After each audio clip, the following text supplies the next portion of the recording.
জুলাই যোদ্ধারা আছেন, ৭১-এর বীররা আছেন। আমরা আপনাদের সকলের কাছে ঋণী। আমরা সর্বশক্তি দিয়ে আগামীতে দেশ সেবার সুযোগ পেলে, সরকার গঠনের সুযোগ পেলে আপনাদের ঋণ পরিশোধ করার চেষ্টা করব ইনশাআল্লাহ। স্বাস্থ্য সেবার জন্য হন্যে হয়ে দৌড়াইতে হয় রাজধানী ঢাকায়, এ সামর্থ্য সকলের নাই। যাওয়ার পথে রাস্তায় অনেকের মৃত্যু হয়। এই অবস্থা আমরা দেখতে চাই না। আল্লাহ তাআলা আমাদেরকে এই দায়িত্ব দিলে 18 কোটি মানুষের 64 জেলার কোথাও মেডিকেল কলেজ বিহীন থাকবে না। পঞ্চগড়েও মেডিকেল কলেজ হবে ইনশাআল্লাহ। মানসম্মত সেবা এখানেও নিশ্চিত করা হবে। বলবেন এত টাকা কোথায় পাবেন? ওই যে চুরি করে আমাদের 28 লক্ষ কোটি টাকা বিদেশে নিয়ে গেছে, ওগুলা ওদের পেটের ভিতরে হাত ঢুকাই আমরা বের করে আনবো ইনশাআল্লাহ। আর আগামীতে কাউকে আর চুরি করতে দেওয়া হবে না। আমি বিশ্বাস করি আজকের এই জনসভায় শহীদ পরিবারের সম্মানিত সদস্যরা আছেন, জুলাই যোদ্ধারা আছেন, ৭১-এর বীররা আছেন। আমরা আপনাদের সকলের কাছে ঋণী।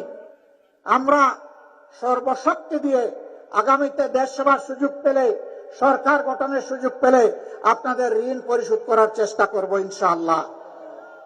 এবং আজীবন আপনাদের প্রতি শ্রদ্ধাশীল থাকব। আপনাদের এই ঋণ পরিশোধ করে উঠতে পারবো না, আমরা চেষ্টা করব। আল্লাহ যেন আমাদেরকে তৌফিক দান করেন। দেশের মানুষের দৃষ্টিশক্তিকে সুরক্ষিত রাখার প্রত্যয় নিয়ে এলো সেফ এলইডি লাইট। দিনটা শুক্রবার হওয়ার কারণে মনের ঝুলিতে অনেক কথা ছিল, খুলতে পারলাম না। ঝুলি আজকে থাক, ভবিষ্যতে আল্লাহ কোনদিন খোলার সুযোগ দিলে খুলবো ইনশাআল্লাহ। সম্মানিত ভাই বোনেরা, আমি 10 দলীয় সমন্বয় সংযোগের পক্ষ থেকে এখন 2 জন ভাইকে তাদের হাতে আপনাদের হয়ে আমি আজকে প্রতীক তুলে দেব। আপনারা হৃদয়ের ভালোবাসা দিয়ে এই প্রতীককে সমর্থন জানাতে রাজি আছেন? ধন্যবাদ, কৃতজ্ঞতা। আল্লাহ আপনাদের সম্মান বৃদ্ধি করে দিন। আজকের জনসভার পরে তো আর কোনো কাজ করা লাগবে না।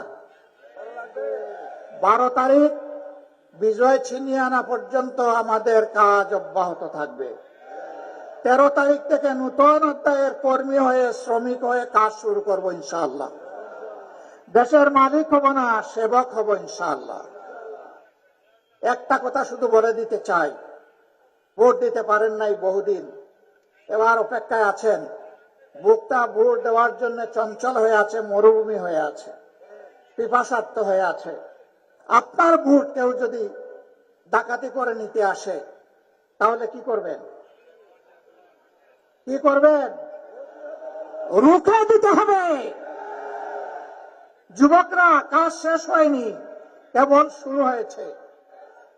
এই দেশ থেকে বৈষম্য, অবিচার, দুর্নীতি, চাঁদাবাজি, দখলদারি, স্বৈরতন্ত্র বিদায় নিয়ে ন্যায় এবং ইনসাফ ভিত্তিক, আধিপত্যবাদ মুক্ত, দুর্নীতি মুক্ত, দুঃশাসন মুক্ত মানবিক বাংলাদেশ সৃষ্টি না হওয়া পর্যন্ত আমাদের লড়াই অব্যাহত থাকবে।